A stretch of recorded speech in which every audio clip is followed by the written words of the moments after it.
Radio Tehran, শুরু হচ্ছে বিশ্ব সংবাদ।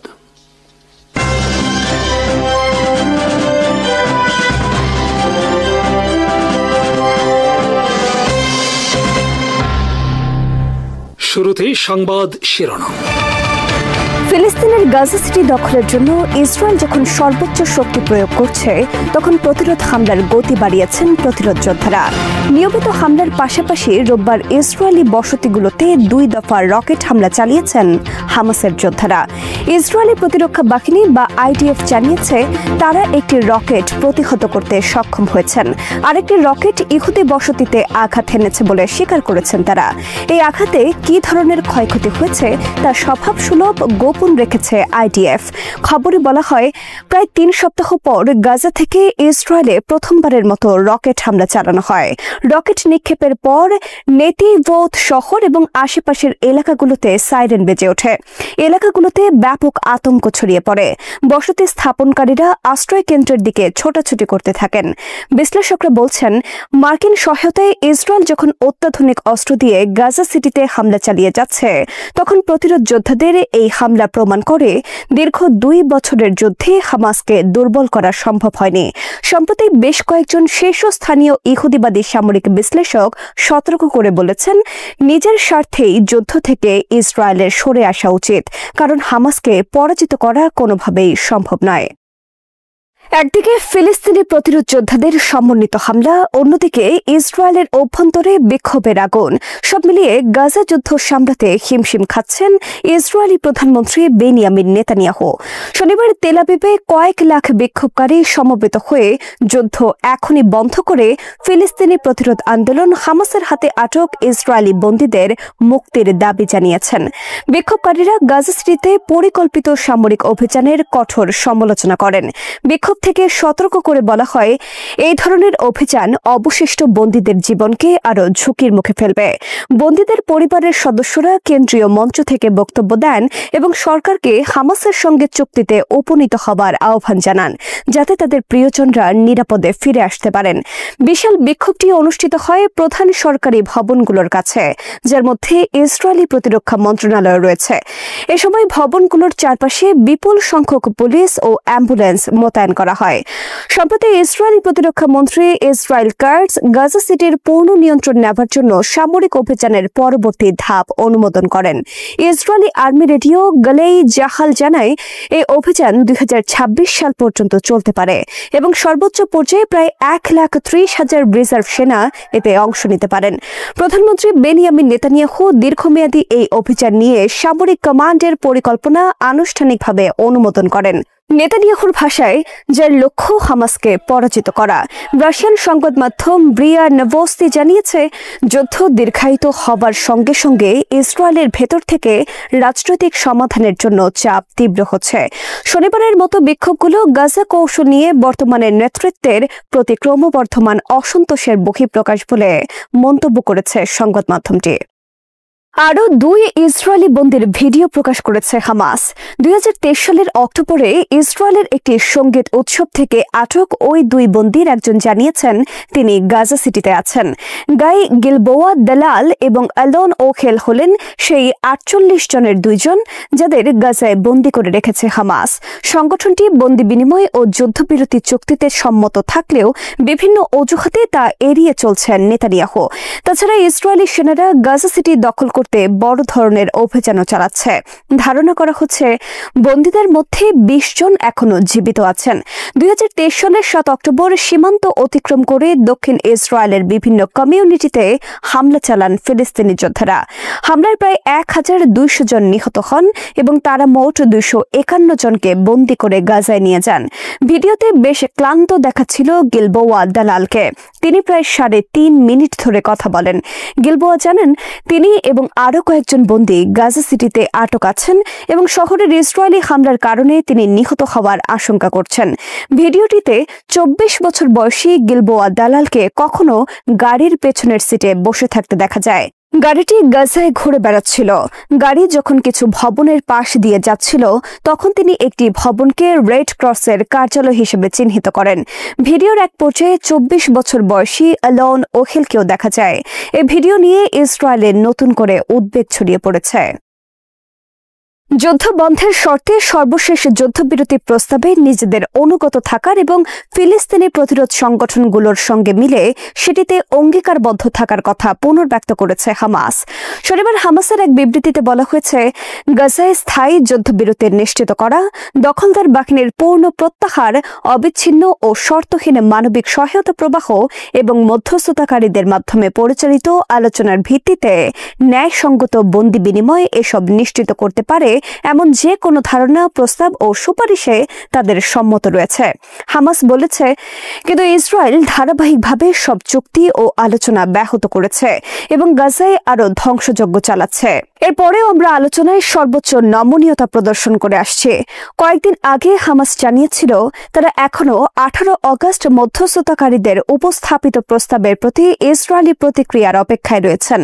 নিজেদের অবিচল দাবিগুলো পুনরায় উল্লেখ করে হামাস জানায় তারা একটি স্বাধীন জাতীয় টেকনোক্রেট প্রশাসন গঠনের ব্যাপারেও সম্মত, যারা অবিলম্বে গাজার সব খাতের দায়িত্ব গ্রহণ করবেন। হামাস জোর দিয়ে বলেছে, মধ্যস্থতাকারীদের প্রস্তাবে তাদের সম্মতির পরপরই গাজা সিটি দখলের সিদ্ধান্ত নিয়ে ইসরায়েলি প্রধানমন্ত্রী বেনিয়ামিন নেতানিয়াহু আবারও প্রমাণ করেছেন তিনি যে কোনো সম্ভাব্য যুদ্ধবিরতি ব্যাহত করতে বদ্ধপরিকর। এই মনোভাব ইসরায়েলি সরকার ও দখলদার সমাজের মধ্যেও প্রতিধ্বনিত হয়েছে। ইসরায়েলের বিরোধী দলীয় নেতা ইয়ার লাপিদ বলেছেন, হামাস এর মধ্যে প্রস্তাবে সম্মতি দিয়েছে, অথচ সরকার বন্দীদের মৃত্যুর মধ্যেও রাজনৈতিক খেলা খেলছে। তিনি আবারও অস্থায়ী ঐকমত্যের সরকারের প্রস্তাব প্রত্যাখ্যান করেন। লাপিদ ব্লু অ্যান্ড হোয়াইট দলের নেতা বেনি গান্সের 6 মাসের হোস্টেজ রেস্কিউ গভর্নমেন্ট গঠনের আহ্বানও নাকচ করে দেন।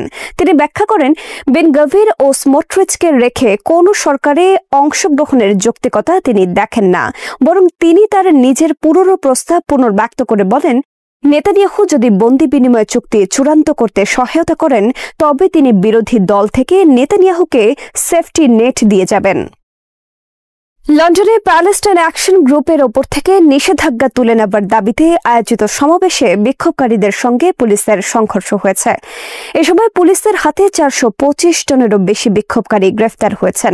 শনিবার আয়োজিত সমাবেশের আয়োজনকারী ডিফাইন্ড আওয়ার জুরিস জানায়, লন্ডনে যুক্তরাজ্যের পার্লামেন্ট ভবনের সামনে অনুষ্ঠিত বিক্ষোভে প্রায় 1500 জন অংশ নেন। তারা সন্ত্রাস বিরোধী আইনের অধীনে গ্রেফতারের ঝুঁকি নিয়েই রাস্তায় নামেন। গ্রুপটি এক্সে লিখেছে, মেট্রোপলিটন পুলিশ নির্মমভাবে বিক্ষোভকারীদের ওপর হামলা করেছে, শুধুমাত্র প্ল্যাকার্ড হাতে রাখার অপরাধে গণহারে গ্রেফতার করেছে। প্ল্যাকার্ডে লেখা ছিল, আমি গণহত্যার বিরোধিতা করি এবং আমি প্যালেস্টাইন অ্যাকশনকে সমর্থন করি। পোস্টের সঙ্গে সংঘর্ষের একটি ভিডিও শেয়ার করা হয়। যুক্তরাজ্যের সংবাদ সংস্থা প্রেস অ্যাসোসিয়েশন জানায়, সংঘর্ষের সময় পুলিশ লাঠিচার্জ করে এবং গ্রেফতারের পর এক বিক্ষোভকারীকে ব্যারিকেডের পেছনে রক্তাক্ত অবস্থায় দেখা যায়। খবরে বলা হয়, পুলিশের সঙ্গে বিক্ষোভকারীদের বাদানুবাদ হলে তারা পুলিশের দিকে পানি ও প্লাস্টিকের বোতল নিক্ষেপ করেন। এক পর্যায়ে ভিড়ের মধ্যে পড়ে গিয়ে কয়েকজন আহত হন। লন্ডনের মেট্রোপলিটন পুলিশ জানিয়েছে, 425 জনেরও বেশি লোককে বিভিন্ন অপরাধে গ্রেফতার করা হয়েছে। এর মধ্যে রয়েছে পুলিশ কর্মকর্তাদের ওপর হামলা এবং নিষিদ্ধ সংগঠনের প্রতি প্রকাশ্য সমর্থন। এক্সে দেওয়া বিবৃতিতে পুলিশ জানায়, পার্লামেন্ট স্কয়ারে ডিফেন্ড আওয়ার জুরিসের বিক্ষোভে দায়িত্ব পালনকারী পুলিশ সদস্যদের ওপর ঘুষি, লাঠি, থুথু এবং বিভিন্ন বস্তু নিক্ষেপ করা হয়েছে। তাছাড়া তাদের তীব্র মৌখিক আক্রমণেরও শিকার হতে হয়েছে। যুক্তরাজ্য সরকার গত জুলাইয়ে সন্ত্রাসবাদ আইনের আওতায় প্যালেস্টাইন অ্যাকশনকে নিষিদ্ধ করার সিদ্ধান্ত নেয়। বর্তমানে সংগঠনটির সদস্য পদ গ্রহণ কিংবা এর প্রতি প্রকাশ্যে সমর্থন জানানো অপরাধ হিসেবে গণ্য হচ্ছে, যার সর্বোচ্চ শাস্তি 14 বছরের কারাদণ্ড। যদিও প্যালেস্টাইন অ্যাকশন হাইকোর্ট থেকে এই নিষেধাজ্ঞাকে চ্যালেঞ্জ করার অনুমতি পেয়েছে। এই মামলার শুনানি আগামী 25 সেপ্টেম্বর নির্ধারিত হয়েছে। সংগঠনের সহ প্রতিষ্ঠাতা হুদা আম্মুরি সরকারের এই নিষেধাজ্ঞাকে গণতান্ত্রিক স্বাধীনতার জন্য ভয়াবহ হুমকি বলে আখ্যায়িত করেছেন।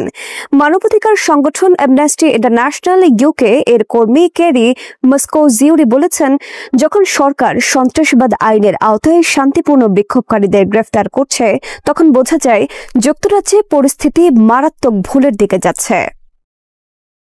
ইরানের বিচার বিভাগের প্রধান হজ্জাতুল ইসলাম গোলাম হোসাইন মোহসেনি এজেই বলেছেন, বৈশ্বিক আধিপত্যবাদী শক্তির কাছে তার দেশ কখনো আত্মসমর্পণ করবে না। ইরাকের ন্যাশনাল উইজডম মুভমেন্টের নেতা সৈয়দ আম্মার আল হাকিমের সঙ্গে এক বৈঠকে তিনি এই কথা বলেন। ইরাকের এই প্রভাবশালী নেতা বর্তমানে ইরানে অবস্থান করছেন।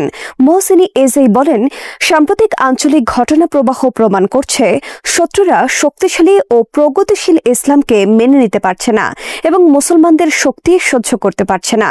তিনি জোর দিয়ে বলেন, তেহরান কখনো যুদ্ধ শুরু করেনি এবং ভবিষ্যতেও করবে না, তবে বৈশ্বিক আধিপত্যবাদী শক্তির কাছে আত্মসমর্পণ করবে না তার দেশ। তিনি বলেন, আমরা চাপিয়ে দেওয়া যুদ্ধ বা চাপিয়ে দেওয়া শান্তি কোনোটাই মেনে নেব না।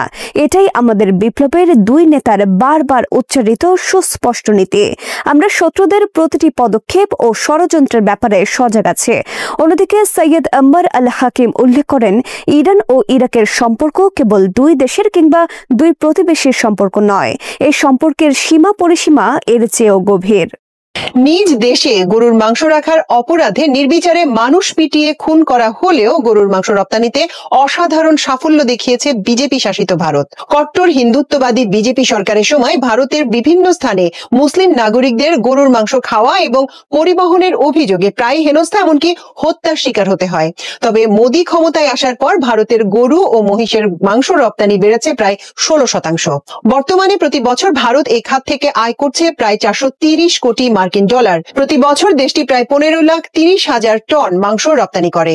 এর ফলে ভারত বিশ্বের দ্বিতীয় বৃহত্তম মাংস রপ্তানিকারক হিসেবে জায়গা করে নিয়েছে। তালিকার শীর্ষে রয়েছে ব্রাজিল, আর ভারতের পরে রয়েছে অস্ট্রেলিয়া, যুক্তরাষ্ট্র ও যুক্তরাজ্য। ভারতের গরু জবাইয়ের জন্য রাজ্য পর্যায়ে বিধিনিষেধ থাকলেও অভিন্ন কোনো জাতীয় আইন নেই। ফলে ব্যবসায়ীরা তুলনামূলক শিথিল আইন থাকা রাজ্যে গরু পাচার করে গোশত রপ্তানি করে থাকেন। অর্থনৈতিক লাভের কারণে হিন্দু ব্যবসায়ীরাও ব্যাপক হারে এই খাতে প্রবেশ করেছেন। ভারতের শীর্ষ 6 রপ্তানিকারক প্রতিষ্ঠানের মধ্যে 4টির মালিক হিন্দু উদ্যোক্তা।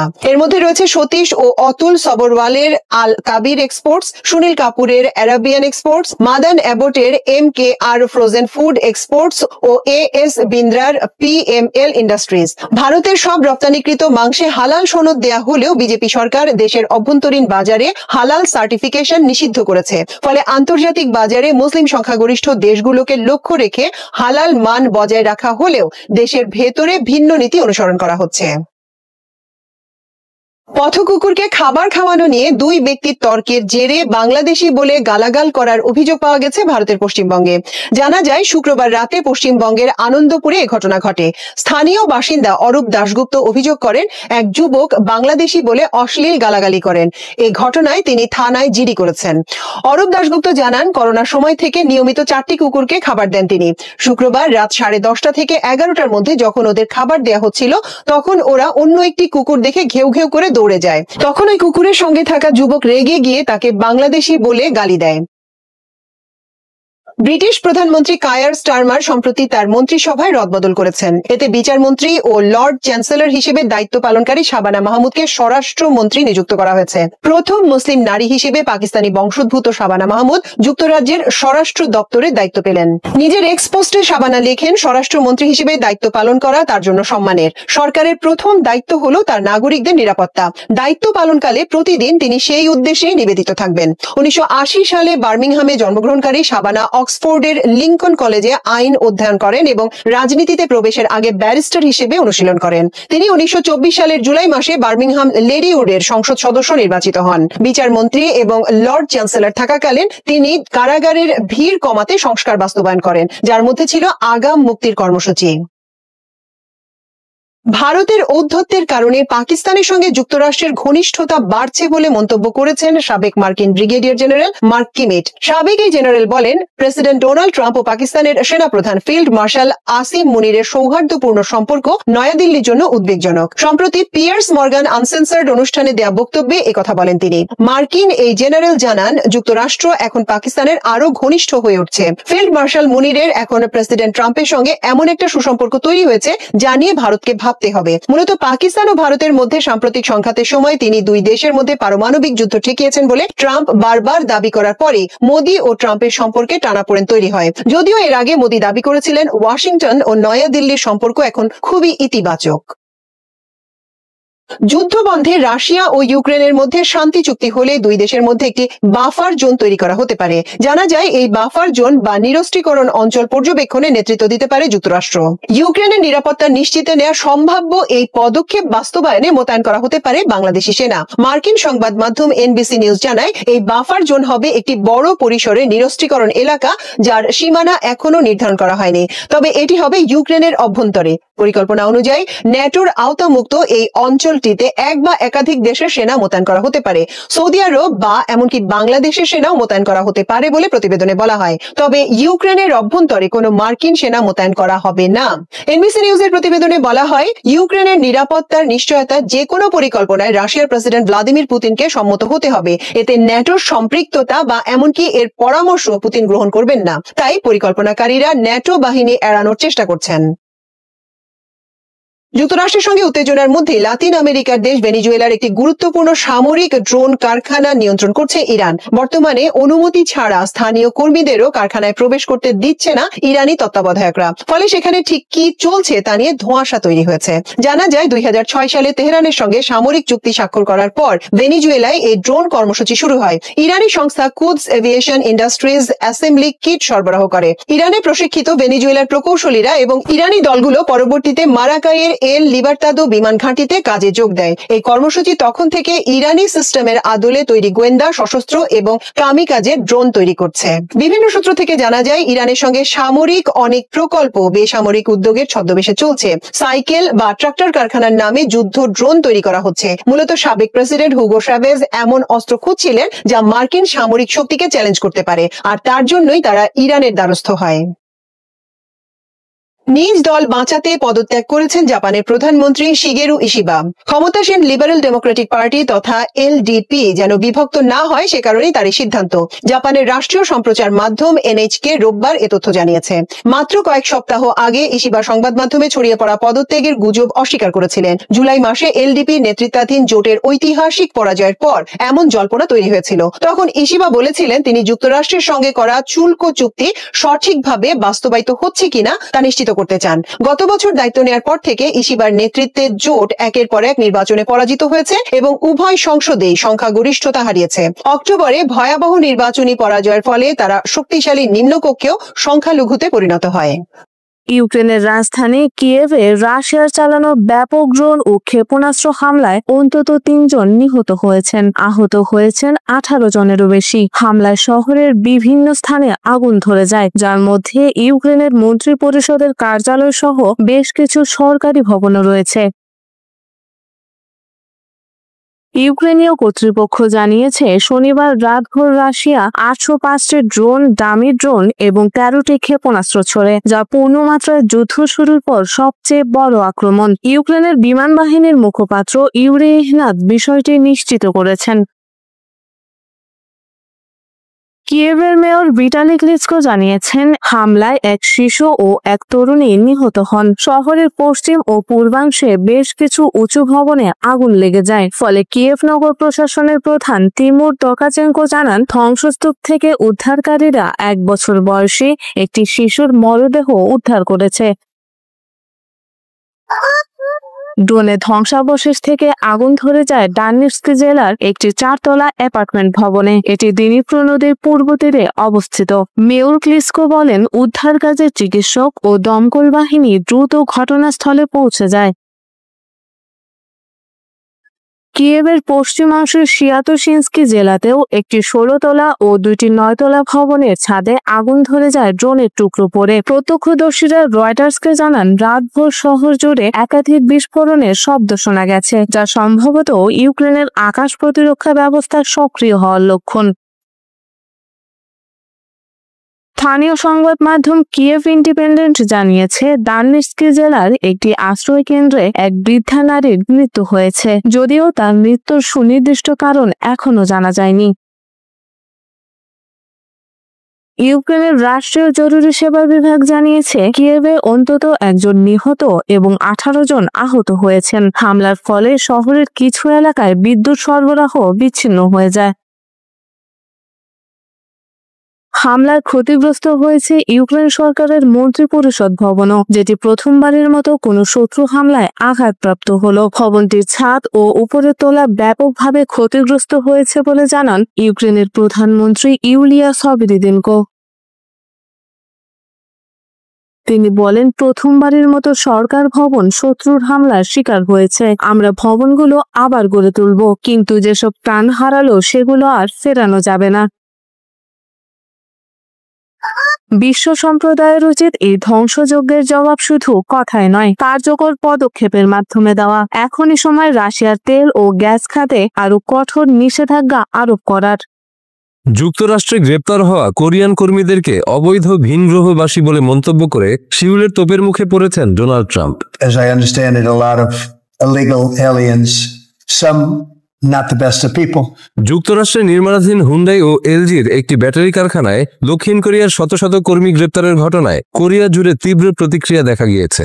দেশটির প্রেসিডেন্ট লি জে মিয়ং বিষয়টি দ্রুত ও কার্যকরভাবে মোকাবেলার নির্দেশ দিয়েছেন।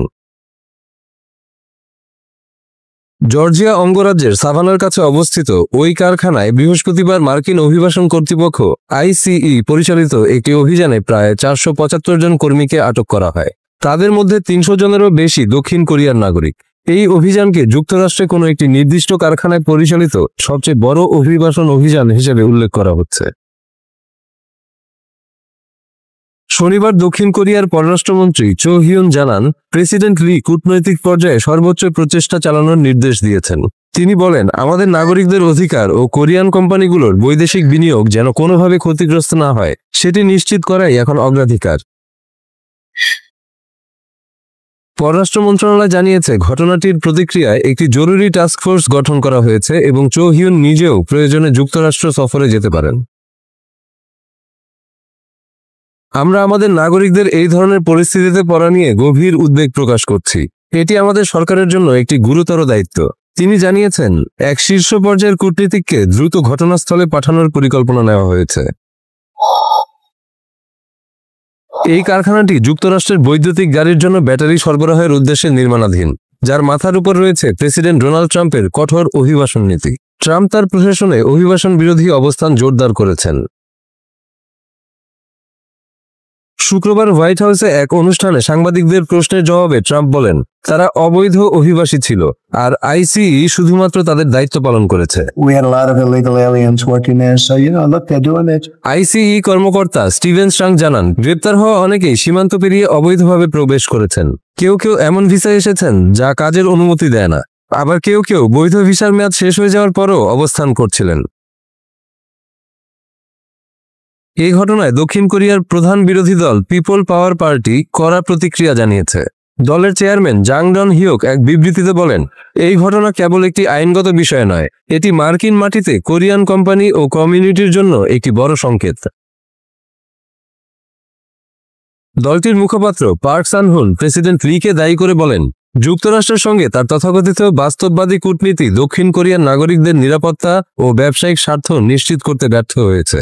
তিনি আরও বলেন, সম্প্রতি ট্রাম্পের সঙ্গে বৈঠকে প্রেসিডেন্ট লি যুক্তরাষ্ট্রে অন্তত $50 বিলিয়ন বিনিয়োগ প্রতিশ্রুতি দিয়েছিলেন, অথচ এরই মধ্যে কোরিয়ান নাগরিকদের ওপর এমন দমন অভিযান চালানো হলো। হুন্ডাই জানিয়েছে, তারা পরিস্থিতি ঘনিষ্ঠভাবে পর্যবেক্ষণ করছে এবং গ্রেপ্তার হওয়া কেউই কোম্পানির সরাসরি কর্মচারী নন। এলজি এনার্জি সলিউশন জানিয়েছে, তারা বিষয়টি সম্পর্কে বিস্তারিত তথ্য সংগ্রহ করছে এবং যুক্তরাষ্ট্রের সংশ্লিষ্ট কর্তৃপক্ষের কাজে পূর্ণ সহযোগিতা করবে। দক্ষিণ কোরিয়ার স্বপ্ন শুধু প্রযুক্তির নয়, বিশ্ব নেতৃত্বেরও। যুক্তরাষ্ট্রে তাদের বিশাল বিনিয়োগ কেবল ব্যবসার জন্য নয়, বরং তা ভবিষ্যতের কৌশলগত নিরাপত্তাও নিশ্চিত করে। তবে আজকের এই গ্রেপ্তারের ঘটনা সেই স্বপ্নকে প্রশ্নবিদ্ধ করেছে।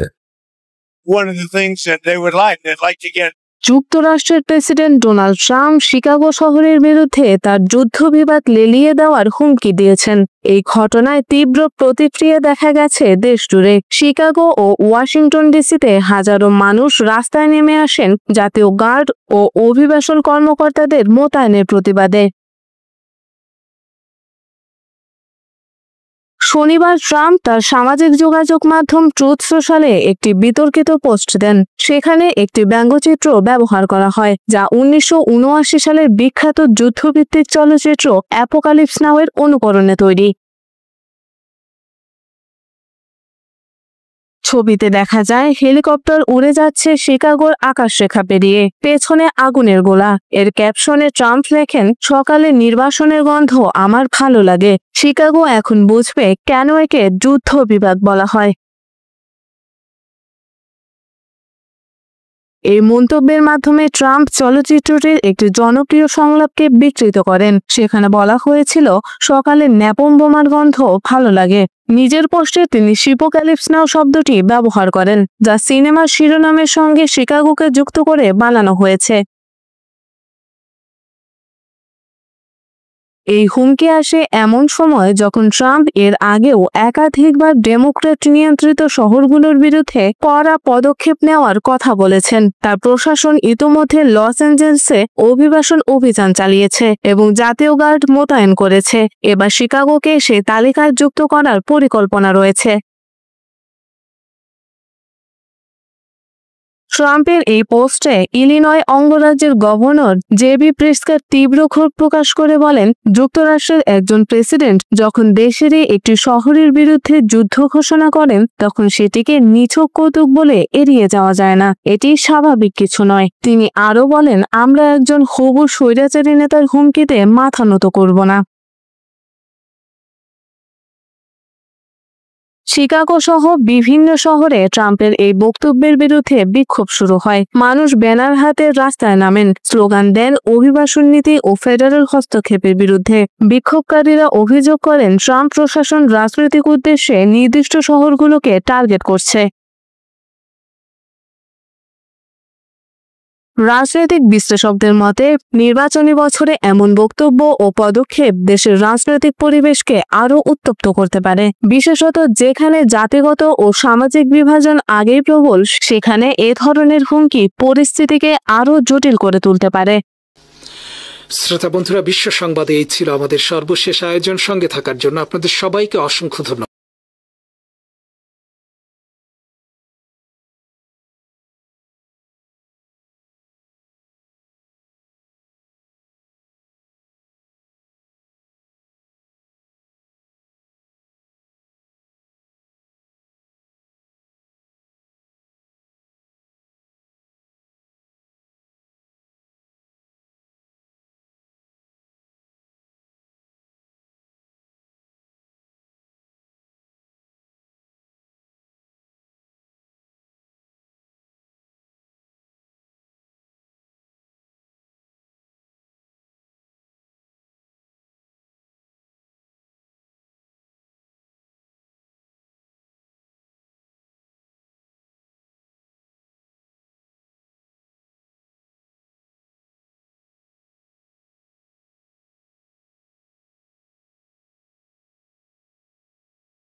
ভোট প্রচার করেছে।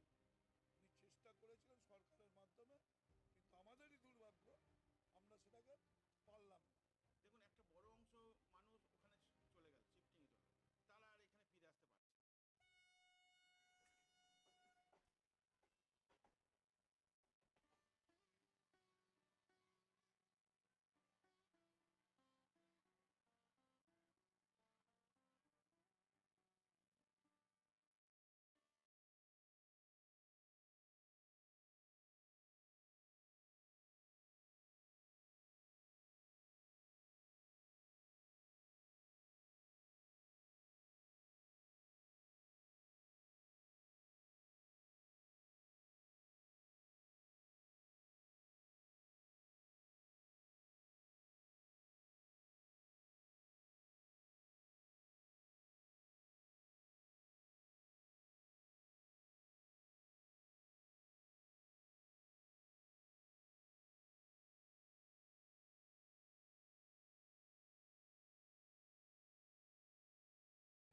আমরা সেটাকে পারলাম না।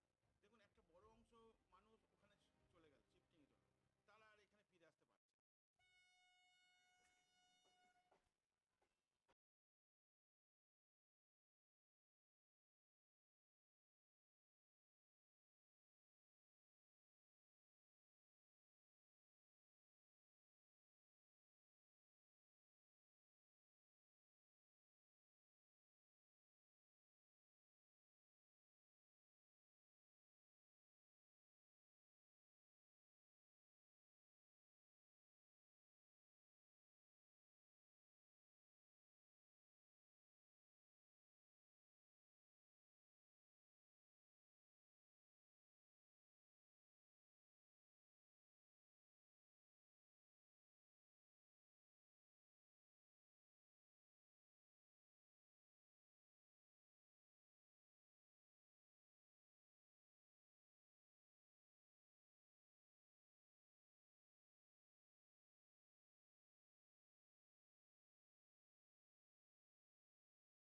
আমাদের যেমন আছে সেরকম এখানে বিল্ডিং হয়ে গেলে আমার কি লাভ? বাগবাজার যাত্রা মঞ্চে তৎকালীন মুখ্যমন্ত্রী বুদ্ধদেব ভট্টাচার্য সেই প্রোগ্রামটার উদ্বোধন করেছিলেন। 10 কোটি টাকা সেই সময় 2009 সালে খরচা হয়েছিল। প্রত্যেকবারই তিনি এই কুমারটুলি উন্নয়নটাকে সামনে রেখে ভোট প্রচার করেছেন। উনি চেষ্টা করেছিলেন সরকারের মাধ্যমে, কিন্তু আমাদেরই দুর্ভাগ্য আমরা সেটাকে